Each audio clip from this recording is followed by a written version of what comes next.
are new pushes from American lawmakers to get rid of the ban. California Senator Adam Schiff posted it's causing devastating harm. He sent this letter to Quebec's premier asking her to rescind it. While New York Congresswoman Claudia Tenney launched legislation to investigate Canada for unfair trade practices called the Combating Attacks on Our National Alcoholic Drinks by Allies, or Canada Act. Just want to get this deal done, and then we'll put that booze back on the shelves. Ontario has held firm, while Quebec's premier's office told us in a statement this measure will remain in effect as long as the United States maintains these unjustified tariffs. When American products were pulled from SAQ shelves, space was made for local producers. We're at an all-time high with Quebec sales. Quebec products have seen their sales jump by nearly 70% in 1 year.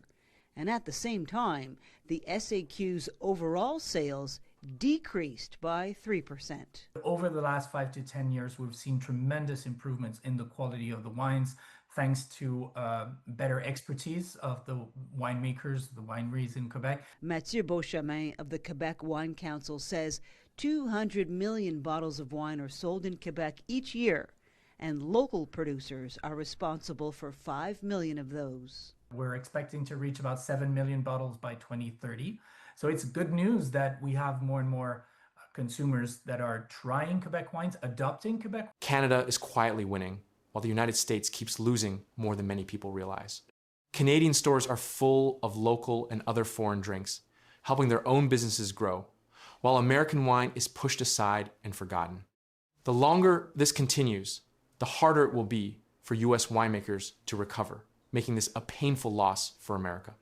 Adam Schiff sent a letter to the Canadian government this week warning that Canada's provincial liquor store boycott of American wines is causing devastating harm to California winemakers and urged Ottawa to lift restrictions immediately. Canadian provinces began removing American alcoholic beverages from government-run liquor stores in early 2025 as retaliation for the Trump administration's tariffs on Canadian goods. More than a year later, the shelves that once held California wine in Ontario and British Columbia remain stocked with Canadian, European, and other non-American alternatives. And California's wine industry is discovering that the longer those shelves stay that way, the harder a comeback becomes. American wine exports to Canada fell 78%. Not 10%, not 25%, 78%. That number comes from the Wine Institute's own data. Cited in a letter, California Senator Adam Schiff sent directly to Quebec Premier Christine Frechette this week, asking her to reopen the provincial market to American wine. The Premier's response was documented and direct. The restrictions stay in place until American tariffs on Canadian goods are removed. Quebec alone represents a $434 million market for American wine that is currently closed. And the longer it stays closed, California winemakers warn, the less likely their customers are to come back. The provincial alcohol boycotts that produced the 78% export collapse did not begin as a coordinated national policy. Ontario Premier Doug Ford announced that American alcohol products would be cleared from LCBO shelves if tariffs took effect. The tariffs took effect, the shelves were cleared.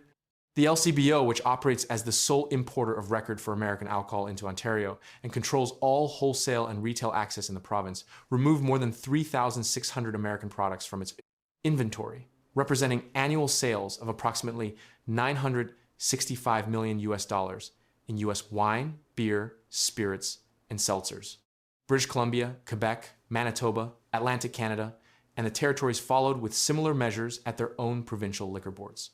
The speed of the consumer response to those shelf clearances was immediate and documented. Sales of U.S. spirits in Canada dropped 66.3% between March 5th, 2025, when provinces announced they would stop carrying American products, and the end of April 2025, according to an analysis by Spirits Canada. That 66.3% decline represents not a gradual drift of consumers away from American brands, but an acute commercial cutoff. The product physically disappeared from every liquor store shelf in most of the country simultaneously, and the consumers who had been purchasing it had no legal retail channel through which to continue. Wine is the category where the long-term commercial damage is most acutely felt, for a reason specific to how wine purchasing decisions work. Spirits consumers may accept substitution more readily. A Canadian whiskey replaces an American bourbon in a cocktail with minimal adjustment. Wine consumers, particularly those purchasing for special occasions, gift giving, or food pairing, have developed specific brand, varietal, and regional loyalties that represent years of marketing investment by American producers. California's wine industry spent decades building a Canadian customer base that understood and preferred Napa Valley Cabernet Sauvignon, Sonoma Pinot Noirs, and Central Valley value varieties. The 78% export collapse erased the commercial output of that investment in a single calendar year. Quebec consumers have historically enjoyed access to a wide variety of American wines, and their absence limits choice in the marketplace. While cutting off a $434 million market, Schiff wrote in his letter to Premier Fischette. Unfortunately, the restriction on American wine has had damaging consequences for regional consumers, businesses, and producers who have no influence over national policies. Fischette's response left no ambiguity about Quebec's position. In the context of the ongoing trade war, the Premier continues to defend Quebec's economic interests. This measure will remain in effect as long as the United States maintains these unjustified tariffs. Our government will reevaluate its position when the American administration reverses these measures. That exchange, a U.S. senator appealing to a provincial premier for market access, and the premier conditioning restoration of that access on federal American trade policy changes, describes the structural deadlock precisely. The American producers affected are not parties to the trade policy dispute that triggered the boycott. They cannot change tariff policy. They can only wait for federal negotiations to produce an outcome that allows provincial governments to lift restrictions they have tied explicitly to those negotiations.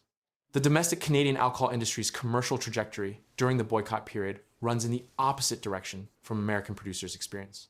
Maverick Distillery, a craft operation in Oakville, Ontario, founded in 2009, reported that vodka sales were up 100% at the LCBO and whiskey sales were up 300%. We're seeing unbelievable growth, and the push to buy Canadian products is a real thing, said CEO Craig Peters. The distillery is preparing to move to a larger facility and has multiple job postings currently open. Quebec's domestic wine industry is the specific Canadian segment demonstrating the most durable commercial benefit from the boycott's wine dimension. CTV News, Montreal's reporting documented that Quebec wine sales continued growing even as overall alcohol consumption in the province declined, meaning Canadian wine is capturing a larger share of a contracting market, a commercial outcome that reflects genuine consumer preference shift rather than simply benefiting from reduced competition at the margin. When overall alcohol consumption falls but domestic wine sales rise, the data describes consumers actively choosing Canadian products rather than passively defaulting to them because American alternatives are unavailable. Ontario VQA wine sales jumped 58% during the year following the boycott's implementation, according to LCBO beverage trend data from December 2025. Overall sales for provincially produced alcohol in Ontario rose 20% in the same period. These are not minor fluctuations. They represent a structural market share transfer from imported American products to domestically produced Canadian equivalents, a transfer that was created by government policy, but that has been reinforced by consumer behavior that is not automatically reversible when the policy changes. Representative Claudia Tenney's announcement that she will introduce the Combating Attacks on Our National Alcoholic Drinks by Allies Act, the Canada Act, reflects the escalation of the wine and spirits dispute from a bilateral trade irritant into a subject of American domestic legislation.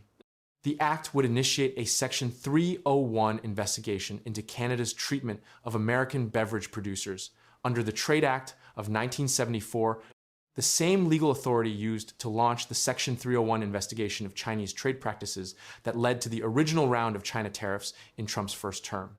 A Section 301 investigation produces a formal finding of unfair trade practices and can authorize retaliatory tariffs specifically targeting the offending country's exports.